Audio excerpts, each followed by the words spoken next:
Hello and welcome students. आज हम लोग क्लास 12 देखने वाले हैं और क्लास 12 में जैसा कि आपको पता है फिजिक्स ही पढ़ने वाले हैं। जो चल रहा है इलेक्ट्रोस्टैटिक्स वही देखने वाले हैं। इसमें चैप्टर हम बोल सकते हैं कि हो सकता है, लेकिन मेनली सेक्शन में हम क्लास 11 और क्लास 12 से देखना स्टार्ट कर देते हैं। तो इलेक्ट्रोस्टैटिक्स सेक्शन चल रहा है और आज का टॉपिक हमारा होने वाला है कूलॉम का नियम, कूलॉम्स लॉ। तो कूलॉम का नियम बहुत अच्छे से हम समझेंगे, तो बने रहिए आप हमारे साथ और देखते रहिए इवोल्यूशन फिजिक्स। तो चलिए इस टॉपिक को हम अच्छे से समझते हैं। तो चलिए हम समझते हैं कूलॉम का नियम। देखिए, सबसे पहले कूलॉम का नियम में हमें कूलॉम समझना होगा कि भैया आखिर कूलॉम होता क्या है। तो देखिए, मैं आपको बताया था कि कूलॉम जो होता है वो आवेश का एसआई मात्रक होता है। यानी जो आवेश है उसका एसआई मात्रक क्या होगा, कूलॉम होगा। मैंने बताया था आपको जब आवेश पढ़ाया था जस्ट पिछले के पिछले वीडियो में, कूलॉम होता है।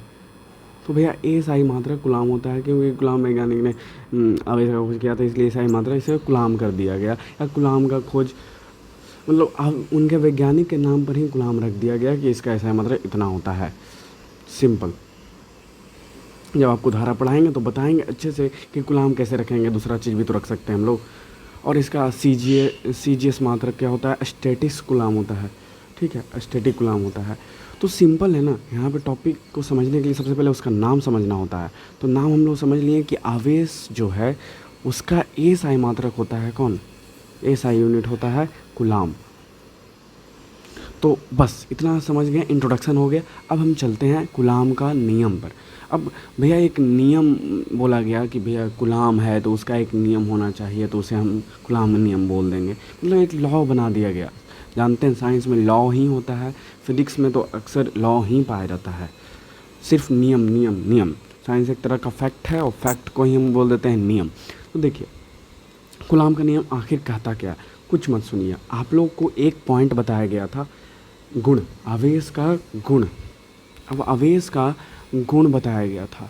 जब आवेश का मैं गुण बता रहा था तो उसमें एक गुण बताया गया था आपको कि भैया आवेश का प्रॉपर्टीज में, आवेश का गुण में एक प्रॉपर्टीज था कि एक नहीं दो था। कैसे, देखिए, था कि जब दो आवेश रहेंगे Q1 और Q2 और दोनों अगर सेम चार्ज के हुए हैं प्लस प्लस, तो इन दोनों के बीच क्या होगा, प्रतिकर्षण होगा। प्रतिकर्षण होगा, कर्षण होगा, प्रतिकर्षण होगा, प्रतिकर्षण यानी प्रतिकर्षण बल लगेगा। मतलब दोनों एक दूसरे से हटना चाहेंगे, मतलब ये इधर भागेगा ये इधर भागेगा। हाँ, या माइनस माइनस भी रह सकते हैं, तो ऐसा ही होगा। और एक और था कि भैया जब प्लस और माइनस दोनों अलग अलग रहेंगे यानी विपरीत आवेश रहेंगे, तो दोनों एक दूसरे में क्या होगा, आकर्षण फील करेगा, आकर्षण बल का अनुभव करेगा। एक बल होगा जिसे हम आकर्षण बल कहेंगे। बस ये दो प्रॉपर्टीज मैंने कराया था बहुत ही पहले। अब देखिए कितने आप आसानी समझ जाते हैं। ये आप समझ गए, ये आप समझ गए, ये तो बहुत पहले ही आप समझ चुके हैं। तो अब कूलॉम का नियम भी आपके लिए बहुत ईजी हो गया। देखिए, बोला क्या है, बोला क्या है कि दो आवेशों के बीच लगने वाला आकर्षण या प्रतिकर्षण बल। या तो हम जानते हैं कि भैया दो आवेश रहा तो हो सकता है वह प्लस प्लस हो या हो सकता है वह माइनस माइनस हो, तो भैया यहाँ पे प्रतिकर्षण बल लगेगा। लेकिन ये भी तो हो सकता है कि वह माइनस प्लस हो या प्लस माइनस हो, तो यहाँ पे आकर्षण बल लगेगा। यानी यहाँ पे अट्रैक्शन फोर्स और यहाँ पे रिपल्सन फोर्स। यहाँ पे आर वाला फोर्स यानी रिपल्सन फोर्स और यहाँ पर ए वाला अट्रैक्शन फोर्स यानी आकर्षण बल और प्रतिकर्षण बल। तो भैया दो आवेशों के बीच लगने वाला आकर्षण बल हाँ हो सकता है, प्रतिकर्षण बल हो सकता है। अब यहाँ बोला है कि दोनों जो बल है, बल दोनों आवेशों के गुणनफल के समानुपाती होता है।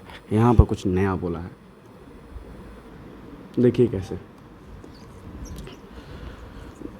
इसको इरेज कर दिया जाए। हाँ देखिए, अब यहाँ बोला है दोनों आवेशों के गुणनफल के समानुपाती होता है। तो मान लेते हैं भैया कि हमारे पास क्या है, दो आवेश है।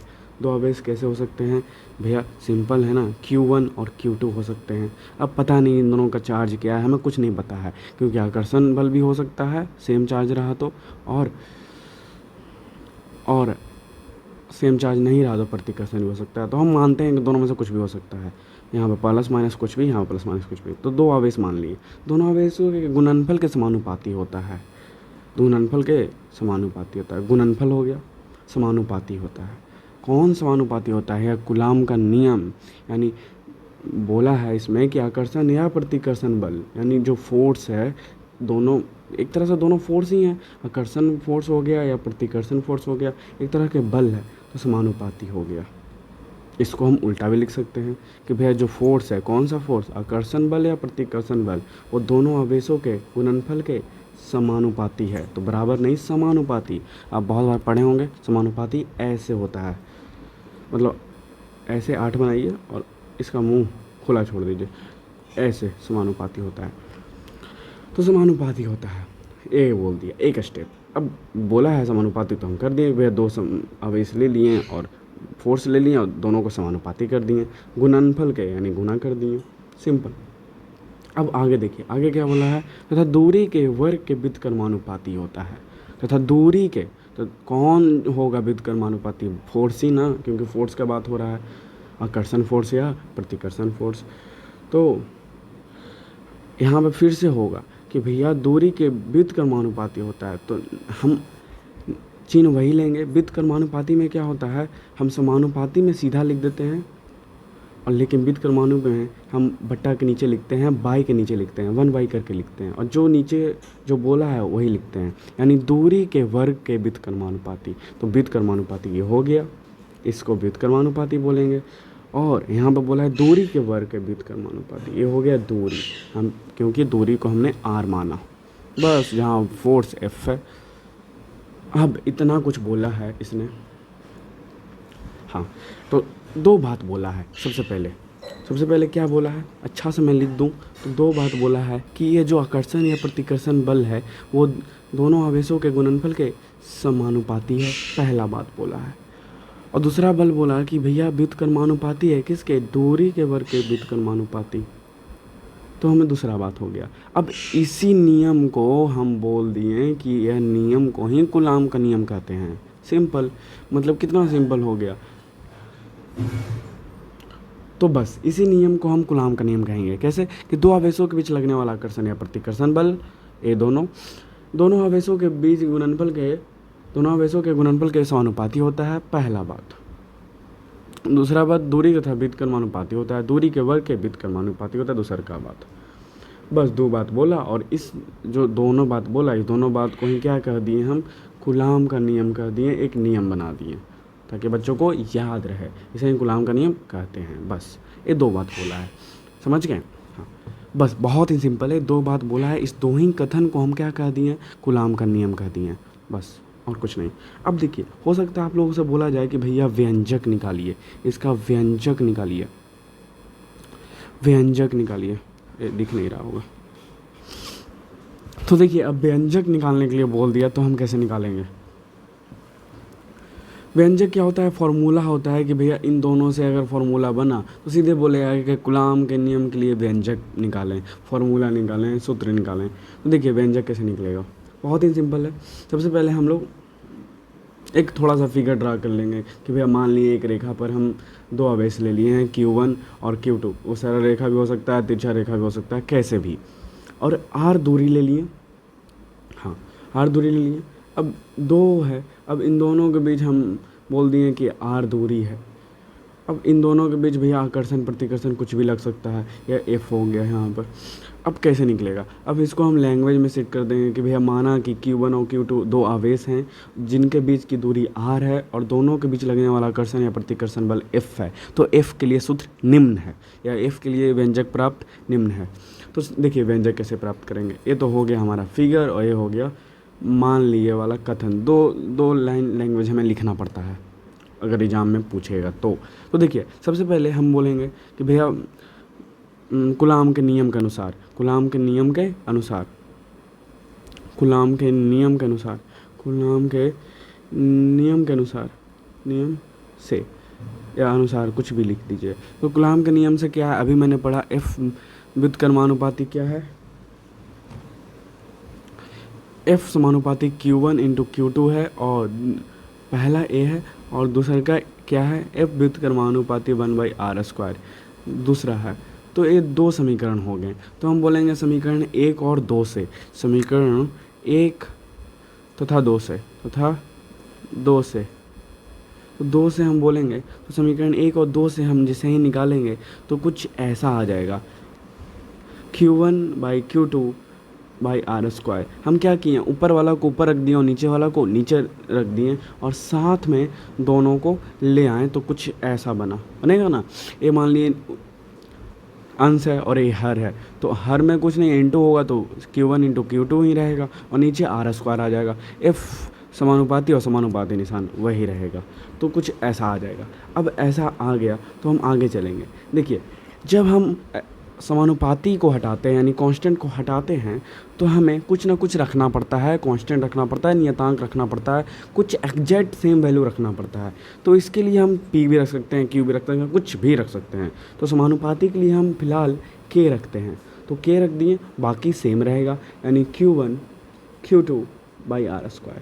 तो a आ गया। अब देखिए यहाँ पर से कुछ इंटरेस्टिंग है, जैसे f बराबर हमने क्या रखा, k Q1 × Q2, कुछ नहीं चेंज किया। इसे समानुपाती कांस्टेंट कहते हैं, समानुपाती नियतांक कहते हैं k को। अब k मैंने लाया तो k का वैल्यू इलेक्ट्रोस्टैटिक्स में स्थिर वैद्युति में क्या होता है, 1/4πε0 यही होता है, यही वैल्यू होता है k का विद्युत स्थैतिक में यानी इलेक्ट्रोस्टैटिक्स में स्थिर वैद्युति में ये वैल्यू होता है। अब k का वैल्यू हम पुट कर देंगे किस में, इसमें मेन रिजल्ट में, तो k का मान आ गया 1/4πε0।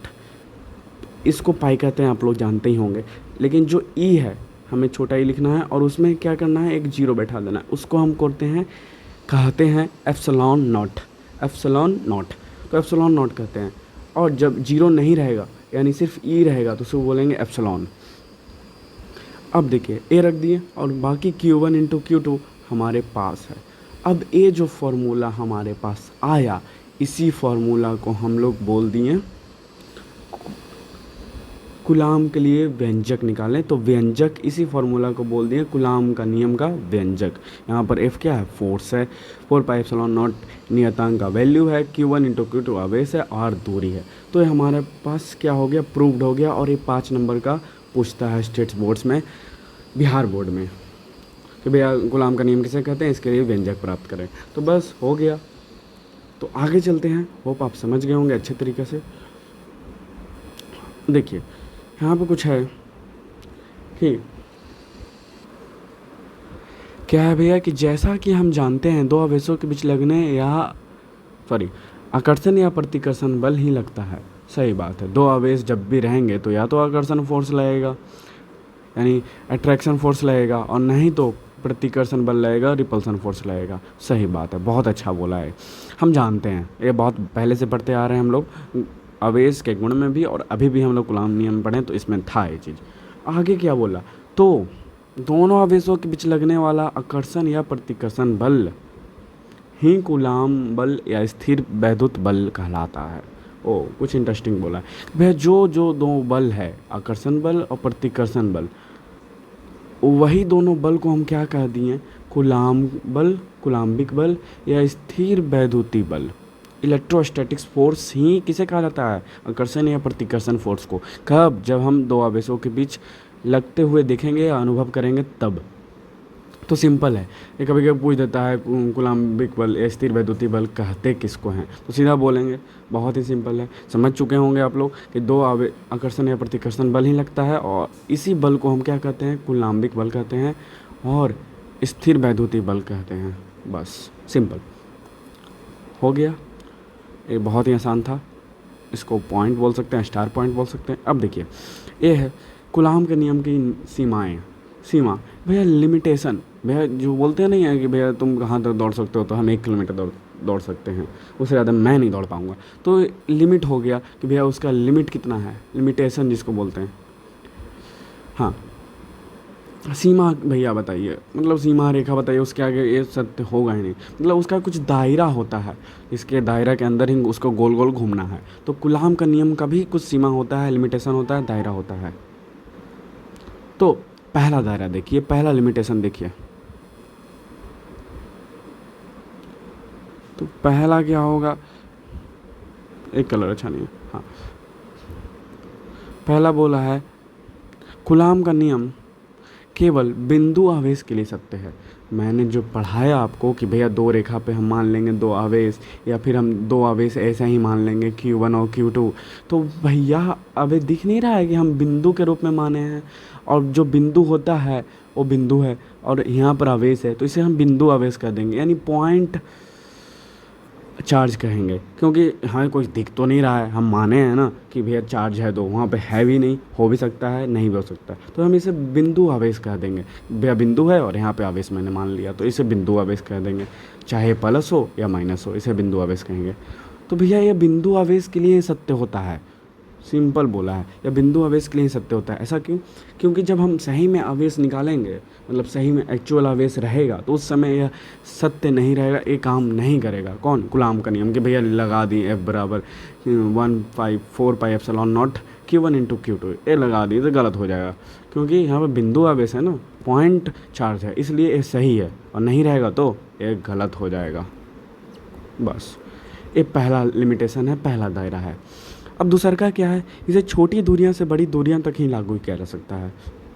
मतलब बोल सकते हैं इसे छोटी दूरियां यहाँ तक किया जा सकता है कि भैया इतना दूरी लिए तो ठीक है, बहुत बड़ा दूरी भी ले सकते हैं हम लोग पेज भर, मतलब बहुत एक लिमिटेशन है कि भैया छोटी दूरियां से लेके बड़ी दूरियां तक लागू किया जा सकता है। हम ऐसा नहीं ले सकते हैं जिसमें दूरी ही ना हो, भैया अनलिमिटेड हो दूरी, मतलब एक दिल्ली है तो एक बनारस है, ऐसा हम नहीं ले सकते। हमें एक ना एक पेज पर ही दर्शाना होगा कितना दूरी है, तो एक लिमिटेशन हो गया कि भैया हमें एक ना दूरी मानना ही होगा, चाहे छोटा हो चाहे बड़ा हो। ऐसा नहीं है कि बिना दूरी के हम कर देंगे, बिना दूरी के रहेगा तो R² क्या हो जाएगा, 0 हो जाएगा। अब R² एक फार्मूला में जब 0 होगा, यानी 1/4ε0 Q1 × Q2, R² जब 0 होगा तो समझ रहे हैं क्या हो जाएगा, ऊपर 0 होता है तो नीचे 0 होता है, तो वह लिमिटेड हो जाता है, इन्फिनेटिव हो जाता है। तो समझ रहे हैं, पूरा इन्फिनेटिव हो जाएगा, फोर्स पता ही नहीं चलेगा फोर्स कितना है, असंतुलित बल हो जाएगा। इसलिए हम लोग 0 नहीं लेते हैं, R मानना ही होगा आपको, कुछ ना कुछ, छोटा या बड़ा। तो होप आपको ये दोनों लिमिटेशन दायरा समझ में आ गए होगी, सीमा है कूलाम के नियम के। तो बस इस वीडियो में बस इतना ही। होप जितना भी पॉइंट इस वीडियो में थे, टॉपिक थे, आपको समझ में आ गए होंगे। तो तब तक के लिए धन्यवाद इस वीडियो को देखने के लिए, और बने रहिए हमारे साथ, और इस चैनल को शेयर कर दीजिए, और हो सकते हो तो आप सब्सक्राइब भी कर ही लीजिए, क्योंकि ऐसे वीडियो आते रहते हैं इस चैनल पे। थैंक्स फॉर वॉचिंग, आपका दिन शुभ हो।